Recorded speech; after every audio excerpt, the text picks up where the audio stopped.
But also back to the main story we've been following, the president's threat to further tighten immigration policy is fueling fear among Afghan refugees here in the United States. Trump is promising to re-examine every person from Afghanistan who came to the United States under the Biden administration, claiming millions of, quote, unknown and unvetted foreigners were admitted into the country. There was an extensive vetting process that went on in those operations, we should note. Critics, though, accuse the president of using Wednesday's deadly shooting to validate restrictions on immigration policy. Sean Van Diver is the founder of AfghanEvac, a group that helps resettle Afghans who assisted the United States during the war. Thank you for being here. I just want to start by asking, what have you been hearing from Afghan migrants currently in the United States, maybe even those you've helped resettle in the day after this tragedy?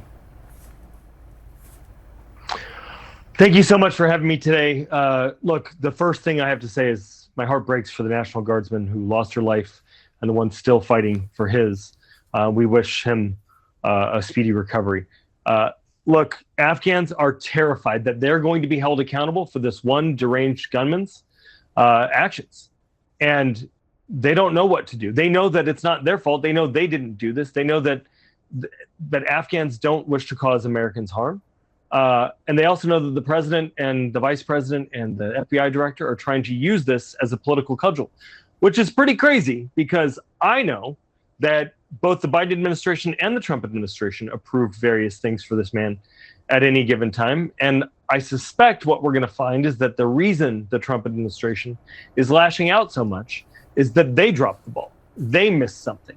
They could have seen it coming and dropped the ball in some way. And I think we'll see that in the next couple of days. Well, one of the difficult things here, we're still trying to get to an exact motive as investigators push through that aspect of things. And what you were mentioning is, as we understand from law enforcement, his asylum was granted earlier this year under the Trump administration.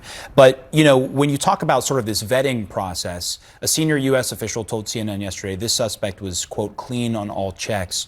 I mean, you're someone that works very closely with people who would have been vetted and sort of help put them in the next phases of their lives. What does it mean when someone is clean on all checks, vetted wise? And is that something you pay attention to and ask about when you deal with Afghans, in this case, trying to resettle them in the United States? Sure. Well, Afghans wouldn't know if they're vetted or not, if they're clean on vetting. They wouldn't be here, though, if they hadn't gotten all the way vetted clean, right? And it's a rigorous process. You can go to AfghanEvac.org/vetting to see the full process, but it's a multi-agency check. It's the CIA, it's the other intelligence agencies, it's the Department of Defense, or I guess Secretary Hegseth wants to call it Department of War, Department of Homeland Security, USCIS, CBP, CDC. There's a health aspect to it. Everybody looks at this. There's international checks, there's local checks, the National Counterterrorism Center, so on and so forth.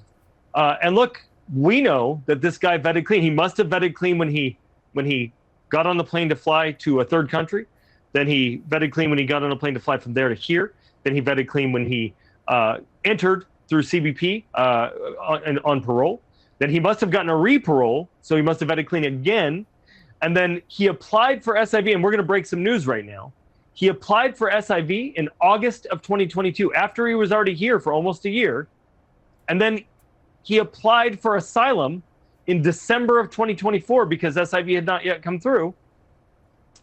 And those were both under the Biden administration. But wouldn't you know it, President Trump's administration gave him chief of mission approval, so he would have been vetted there.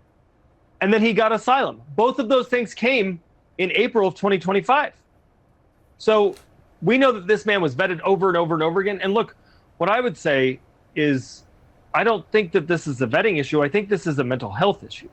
This man, and there's no excuse, ideology, reason that gives any quarter for what this man did. He needs to be held accountable to the full extent of the law. But we see people with PTSD do insane stuff all the time. We don't have the resources for them that we need. And what should have caught him is any number of the domestic security programs that President Trump defunded and reallocated all the resources over to immigration enforcement, to stunts at Home Depot, to snatching teachers out of classrooms. You know, at this point, this is something. This is a dynamic. Then you talk about sort of the domestic programs. There were many that were defunded earlier this year. But one of the questions I have for you is, yes, these are things that the vetting process in this context would not have caught, whether it's a mental health issue, some of the same factors that might drive a United States citizen to do something like this. But for you, resettling is one thing. But once they're here, what are the difficulties that Afghans might actually face in trying to actually integrate either into U.S. living or just try to get their lives started here in a new country? Well, look, we don't fund resettlement well enough. There's resettlement agencies all over this country that are doing everything that they can with very little resourcing, and even less now because President Trump ended it all just like he did in his first administration. There's not enough mental health resources. SNAP is now no longer available for refugees, again, because of President Trump and Republicans in Congress, the one big, beautiful bill. Look, these folks, it was hard for them during the last administration, but they at least had resources. They had legal support. They had all sorts of resources that could have supported them.